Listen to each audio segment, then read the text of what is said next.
Hello, boys and girls. I am Miss Becky. Each week, I'll be here to share encouraging and uplifting stories with you, just the way Miss Kathy would have wanted us to. Piano lessons.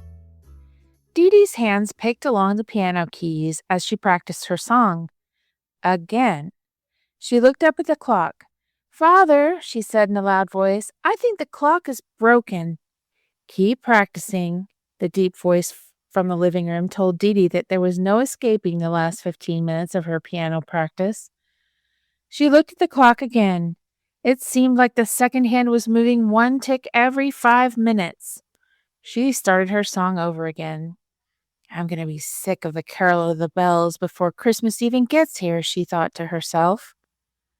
Finally, the clock chimed 6 o'clock. DeeDee went and sat down by her father. "I don't want to take piano lessons anymore. I think I want to play the clarinet." DeeDee had never wanted to play the clarinet before, but today it seemed like a good idea. Her father looked up from his book.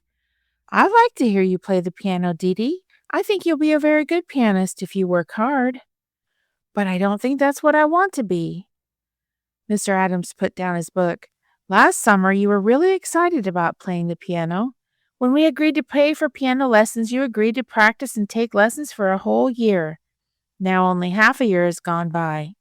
I want you to keep playing and practicing like you promised you would." "Okay," DeeDee said sadly. Her dad moved over and put his arms around her. "Sweetheart, I still think you're going to enjoy the piano. I know you don't think so now, but after the piano recital next week, you'll feel different. Part of being a good father to you means making you follow a good plan, even when you don't want to or don't understand why." DeeDee didn't understand why, but she nodded her head and said, "I'll practice like I promised."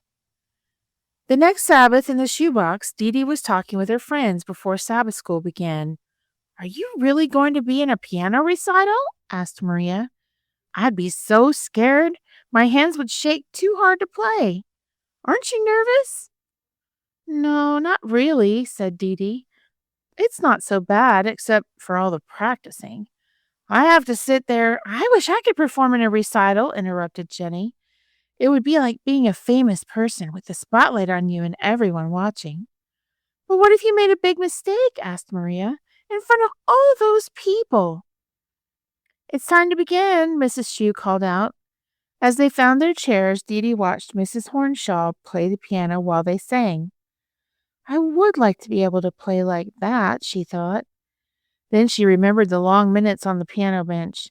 "It's just too much trouble," she decided. "I'm so glad to see that everyone is here this morning," Mrs. Shue said with a smile. "Willie, if God spoke this morning and said he wanted you to be the President of the United States, would you run and hide?" Everyone else laughed, but Willie thought about it. "I'm not sure. It would be kind of scary." That's what Saul thought when God asked him to be Israel's first king. He ran and hid because he forgot something. I want you to remember.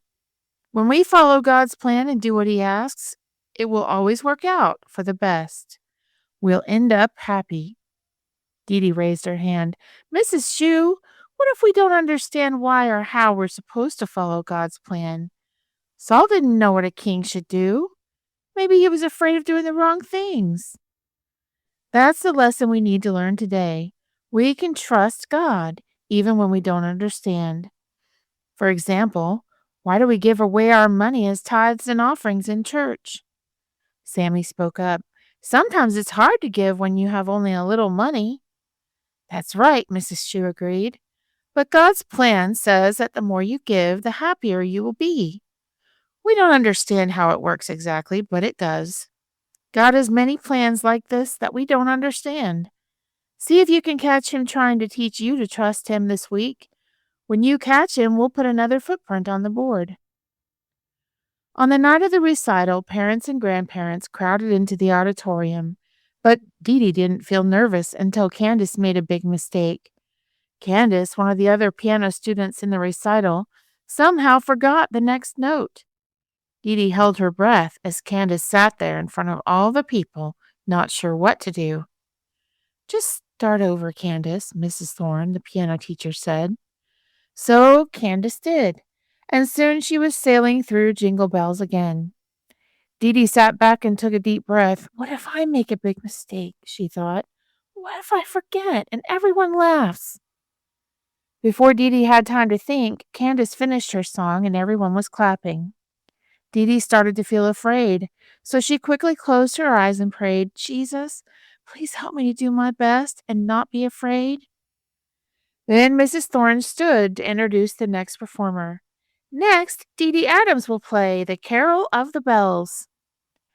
DeeDee stood and walked to the piano. Her fingers were shaking when she sat down, but she put them in the right places on the keys.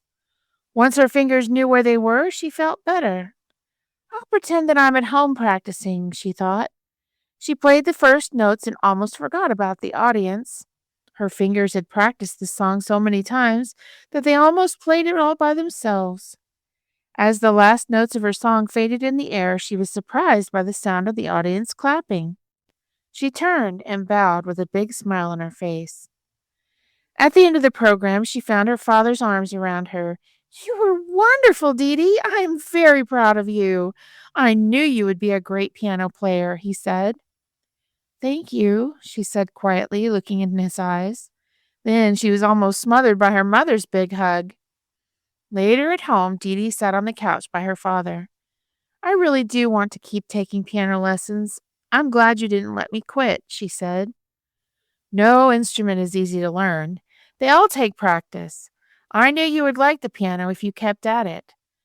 But DeeDee, what really makes me happy is that you trusted me enough to keep practicing, even when you didn't want to. It's an important lesson to learn. DeeDee thought for a minute. Then she said, That's what we learned in Sabbath School this week, too. If you follow God's plan, even when you don't understand it, you'll always end up happy. How about that? Her father said. Jesus is teaching you the same lesson 2 times this week.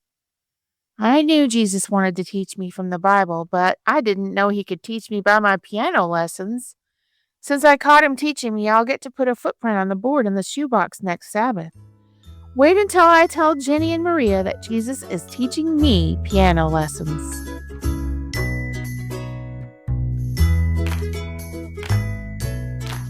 The story you have heard today is from the Shoebox Kids Bible Stories, written by Jerry D. Thomas and used with permission from the Pacific Press Publishing Association.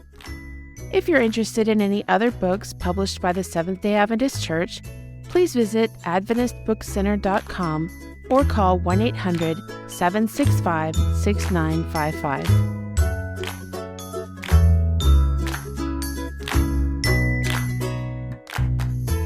This podcast is a production of the Carolina Conference of the Seventh-day Adventist Church.